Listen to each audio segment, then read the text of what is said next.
at just a few minutes before the CPI number for May 2025. And I showed you this fair value gap yesterday, and this is the first presented fair value gap of Monday and for the week.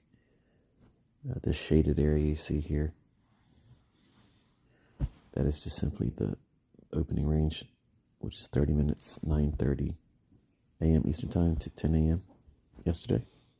And then I measured and graded all of the quadrants. So here's the upper quadrant, equilibrium, lower quadrant, that's the low of it, and the high of the 9:30 candle is the high of the 30-minute opening range. If you carry these levels into the future and get into the afternoon, I shared this on X last night. I mentioned it for your homework in the review video I posted on YouTube last night. I put the gap in there. Here's your PM session.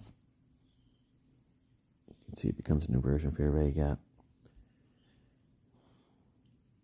Right there. And sends us up into my target.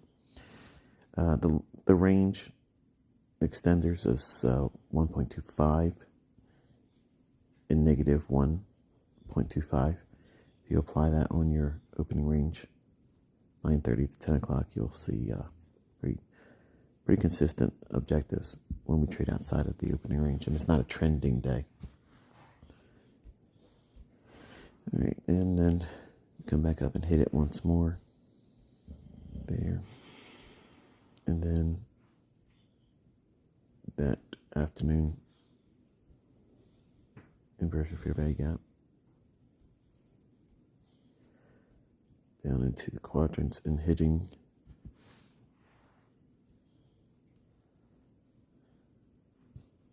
the first presented fair value gap for the week right in here. Nice use of the consequent encouragement of the first presented fair value gap. It sells off to equilibrium. That blue line here, this blue line, is half of Monday's opening range. Not opening range gap, the highest high and the lowest low in the 9:30 to 10 o'clock 1 minute range. Then we traded down into the fair value gap I gave you yesterday, or last night rather, where I said if you didn't want to use the Venom model, you could have used this fair value gap. You can see it trades down to consequent encouragement, just below it a little bit, and sends price back up to the high of first with the fair value gap of Monday, and up to the upper quadrant of Monday's opening range. Here. Okay, and then we work inside of the first presented fair value gap of Monday. Working with ranges, and then we have price come down, hitting the inversion fair value gap from Monday's morning session, trading back up into the afternoon. First presented fair value gap between 1:30 Eastern to 2 o'clock Eastern, Monday's trading. And then we came back up and hit the 1.25 of Monday's opening range. So you can see all that here. Show you on the 5 minute.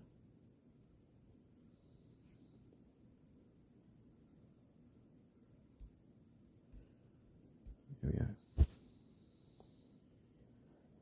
So you can see all the details here.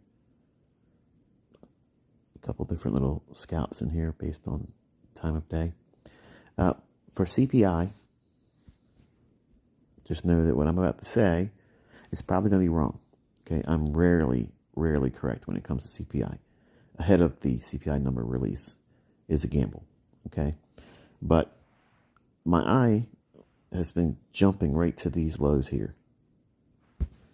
Okay, so I don't know if that means we're going to jump for that right at 8:30, or we do something on the upside and then work towards this later. Usually there's CPI and PPI. Usually they're like joined together. One day it's one, the next day it's the other.